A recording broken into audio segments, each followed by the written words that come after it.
ನಮಸ್ಕಾರ ಫ್ರೆಂಡ್ಸ್, ನೀವು ನೋಡ್ತಾ ಇದ್ದೀರಾ KPSC ಕನ್ನಡ ಚಾನಲ್. ಶಿಕ್ಷಣಕ್ಕೆ ಸಂಬಂಧಿಸಿದಂತೆ ಹಲವಾರು ಸುದ್ದಿಗಳ ಪ್ರಮುಖವಾದ ಚಾನಲ್ ಆಗಿದ್ದು, ನಮ್ಮ ಚಾನಲ್ಗೆ ಹೊಸಬರು ಯಾರಾದರೂ ನೋಡ್ತಾ ಇದ್ರೆ, ನಮ್ಮ ಚಾನಲ್ ಅನ್ನ ಹೊಸಬರು ವಿದ್ಯಾರ್ಥಿಗಳು ನೋಡ್ತಾ ಇದ್ರೆ ದಯವಿಟ್ಟು ಸಬ್ಸ್ಕ್ರೈಬ್ ಮಾಡಿಕೊಳ್ಳಿ ಫ್ರೆಂಡ್ಸ್. ಯಾಕಂದ್ರೆ ನಾವು ಮಾಡುವ ಹಲವಾರು ಮಾಹಿತಿದಾಯಕ ಶಿಕ್ಷಣಕ್ಕೆ ಸಂಬಂಧಿಸಿದ ವಿಡಿಯೋಗಳನ್ನ ನೀವು ಮೊದಲು ನೋಡ್ಬೋದು. ಅದೇ ರೀತಿಯಾಗಿ ಸಪೋರ್ಟ್ ಮಾಡಿ ಫ್ರೆಂಡ್ಸ್. ನೋಡಿ ಫ್ರೆಂಡ್ಸ್, ನಾವು ಇವತ್ತು BEd ಗೆ ಸಂಬಂಧಿಸಿದಂತೆ ಪ್ರಮುಖ ಸುದ್ದಿಯನ್ನ ನೋಡೋಣ. ಅಂದ್ರೆ ವೆಬ್ಸೈಟ್ ನಲ್ಲಿ ಆರ್ಟ್ಸ್ ಅಂಡ್ ಸೈನ್ಸ್ ಏನ್ ಸೆಕೆಂಡರಿ ಲಿಸ್ಟ್ ಇರುತ್ತೆ, ಸೆಕೆಂಡ್ ರೌಂಡ್ ಏನು ಅಲಾಟ್ಮೆಂಟ್ ಏನ್ ಲಿಸ್ಟ್ ಇರುತ್ತೆ ಅದನ್ನ ಇವತ್ತಿಗೆ ಬಿಟ್ಟಿದ್ದಾರೆ ಫ್ರೆಂಡ್ಸ್. ಇವತ್ತು ದಿನಾಂಕ 21 ಫ್ರೆಂಡ್ಸ್. ಆದ್ರೆ ಆ ಅಲಾಟ್ಮೆಂಟ್ ಲಿಸ್ಟ್ ಅಲ್ಲಿ ಯಾಕೆ ನನ್ನ ಹೆಸರು ಬಂದಿಲ್ಲ, ಯಾವುದು ಅಂದ್ರೆ ನನಗೆ ಯಾಕೆ ಆ ಕಾಲೇಜಲ್ಲಿ ಸೀಟ್ ಸಿಕ್ಕಿಲ್ಲ, ಮುಂದೆ ಏನ್ ಮಾಡ್ಬೇಕು, ಯಾವ ರೀತಿ ಆಪ್ಷನ್ ಎಂಟ್ರಿ ಮಾಡ್ಬೇಕಾ ಅಥವಾ 3ನೇ ರೌಂಡಿಗೆ ಕಾಯ್ಬೇಕಾ ಅಂತ ಕೆಲವೊಂದು ವಿದ್ಯಾರ್ಥಿಗಳಿಗೆ ಗೊಂದಲ ಇರುತ್ತೆ ಫ್ರೆಂಡ್ಸ್. ನೋಡೋದಾದ್ರೆ ಗೊಂದಲ ಎಲ್ಲರಿಗೂ ಇದ್ದಿದೆ ಫ್ರೆಂಡ್ಸ್. ಆದ್ರೆ ಇಲಾಖೆಯವರು 18ನೇ ತಾರೀಕು ಏನ್ ನೋಟಿಸ್ ಅದನ್ನ ಬಿಟ್ಟಿದ್ದಾರೆ ಅದು ಯಾರಿಗೂ ಗೊತ್ತಿಲ್ಲ ಫ್ರೆಂಡ್ಸ್. ಅಂದ್ರೆ ಗೊತ್ತಿರುತ್ತೆ ಆಲ್ಮೋಸ್ಟ್. ಆ ನೋಟಿಫಿಕೇಶನ್ ಅಂದ್ರೆ ನೋಟಿಫಿಕೇಶನ್ ಮಹತ್ವವಾದ ಮಾಹಿತಿಯನ್ನ ನಾನು ಇವತ್ತು ಈ ವಿಡಿಯೋ ಮೂಲಕ ತಿಳಿಸ್ತಾ ಹೋಗ್ತೀನಿ ಫ್ರೆಂಡ್ಸ್. ಏನಿದೆ ಅಂದ್ರೆ 18ನೇ ತಾರೀಕು ಆಪ್ಷನ್ ಎಂಟ್ರಿಗೆ ಅವಕಾಶವನ್ನ ಇಲಾಖೆ ವೆಬ್ಸೈಟ್ ನಲ್ಲಿ ಪ್ರಕಟವಾಗಿತ್ತು. ಅಂದ್ರೆ ಆಪ್ಷನ್ ಎಂಟ್ರಿಗೆ ಅವಕಾಶವನ್ನ ಕೊಟ್ಟಿದ್ರು. ಒಬ್ಬೊಬ್ರು ಮೊಬೈಲ್ ಅಲ್ಲಿ ಅಥವಾ ಸಾಫ್ಟ್ವೇರ್ ಅಲ್ಲಿ ಬರ್ತಾ ಇರಲಿಲ್ಲ 18ನೇ ತಾರೀಕು. 18, 19, 20 ಈ ದಿನದಲ್ಲಿ ಕೊಟ್ಟಿದ್ರು ಫ್ರೆಂಡ್ಸ್ ಆಪ್ಷನ್ ಎಂಟ್ರಿಗೆ ಅವಕಾಶ. ಯಾವುದು ಸೆಕೆಂಡ್ ರೌಂಡ್ಗೆ.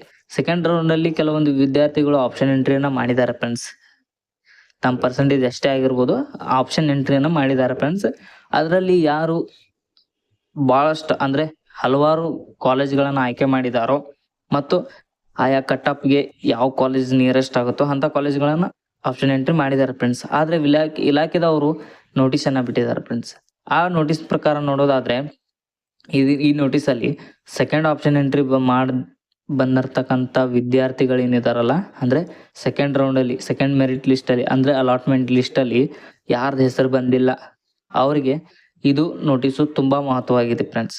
ಯಾಕಂದ್ರೆ ನೋಟಿಸ್ ನಲ್ಲಿ ಅವರು ಇಲಾಖೆ ವೆಬ್ಸೈಟ್ ಅಲ್ಲಿ ಇಲಾಖೆ ವೆಬ್ಸೈಟ್ ಏನ್ ನೋಟಿಸ್ ಬಿಟ್ಟಿದಾರಲ್ಲ ಆ ವೆಬ್ಸೈಟ್ ಅಲ್ಲಿ ಅವರು ಪರಿಪೂರ್ಣವಾಗಿ ವಿವರಣೆಯನ್ನ ನೀಡಿದ್ದಾರೆ ಫ್ರೆಂಡ್ಸ್. ನೋಡೋದಾದ್ರೆ ಇಲಾಖೆ ವೆಬ್ಸೈಟ್ ನಲ್ಲಿ ನೋಡಿ ಫ್ರೆಂಡ್ಸ್, ಇಲಾಖಾ ವೆಬ್ಸೈಟ್ ನಲ್ಲಿ ಒಂದು ನೋಟಿಸ್ ಅನ್ನ ಬಿಟ್ಟಿದ್ದಾರೆ ಫ್ರೆಂಡ್ಸ್. ಇದನ್ನ 18ನೇ ತಾರೀಕು 12ನೇ ತಿಂಗಳಲ್ಲಿ ಅಂದ್ರೆ 2024ರಲ್ಲಿ ಬಿಟ್ಟಿದ್ದಾರೆ ನೋಡಿ ಫ್ರೆಂಡ್ಸ್. ನೋಟಿಸ್ ಅಲ್ಲಿ ಏನಿದೆ ಅಂತ ನೋಡೋದಾದ್ರೆ 2024-25ನೇ ಸಾಲಿನ BEd ಕೋರ್ಸಿನ ವ್ಯಾಸಂಗಕ್ಕಾಗಿ ಸರ್ಕಾರಿ ಕೋಟಾದ ಸೀಟುಗಳ ದಾಖಲಾತಿ ಪ್ರಕ್ರಿಯೆಗೆ ಸಂಬಂಧಿಸಿದಂತೆ 2ನೇ ಸುತ್ತಿನ ಸೀಟು ಹಂಚಿಕೆಯ ಪಟ್ಟಿಯನ್ನ 21/12/2024 ಅಂದ್ರೆ ಇವತ್ತು ವೆಬ್ಸೈಟ್ ನಲ್ಲಿ ಪ್ರಕಟ ಮಾಡಿದ್ದಾರೆ ಫ್ರೆಂಡ್ಸ್.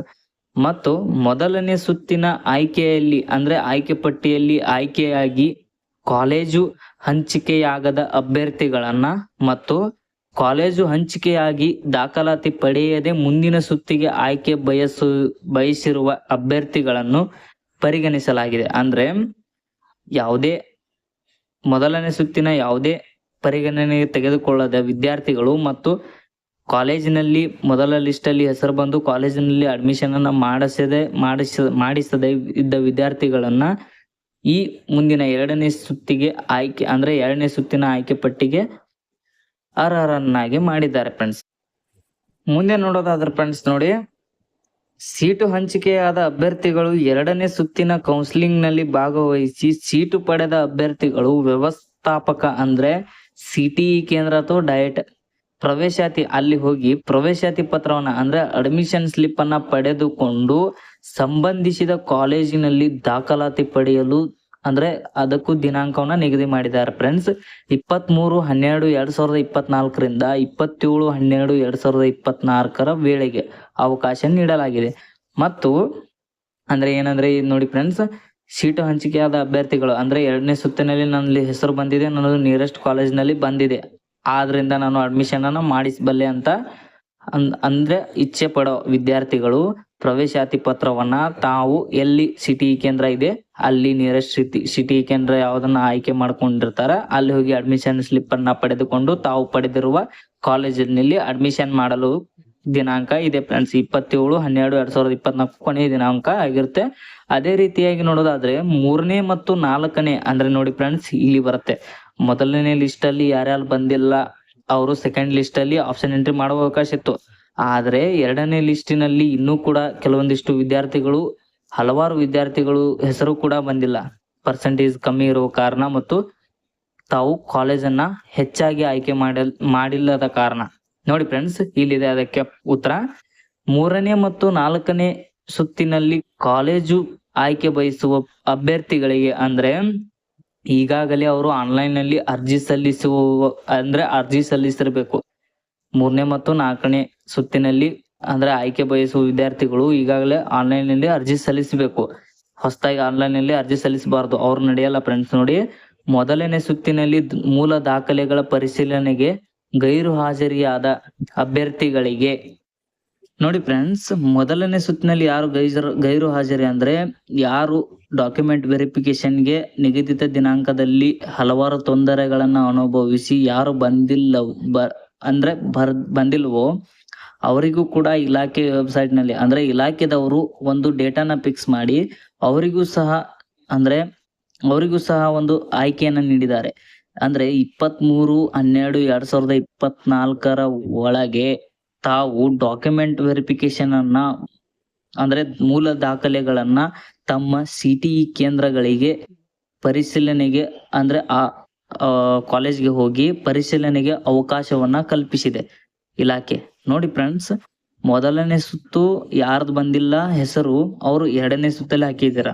ಅದೇ ರೀತಿ 2ನೇ ಸುತ್ತಿನಲ್ಲಿ ಯಾರ್ದೆಲ್ಲ ಹೆಸರು ಬಂದಿಲ್ವೋ, ಕಾಲೇಜು ಅಲಾಟ್ಮೆಂಟ್ ಆಗಿಲ್ವೋ, ಸ್ಟಾರ್ ಮಾರ್ಕು ಅಥವಾ ಇನ್ನೂ ಕೂಡ ಸ್ಟಾರ್ ಮಾರ್ಕು ಇದೆ ಕೆಲವೊಂದಿಷ್ಟು ಜನರದು, ಆ ರೀತಿ ಯಾರ್ದು ಬಂದಿದೆಯೋ ಫ್ರೆಂಡ್ಸ್ ನೋಡಿ ಅವ್ರಿಗೂ ಕೂಡ 3ನೇ ಮತ್ತು 4ನೇ ಸುತ್ತಿನಲ್ಲಿ ಅವಕಾಶ ಇದೆ.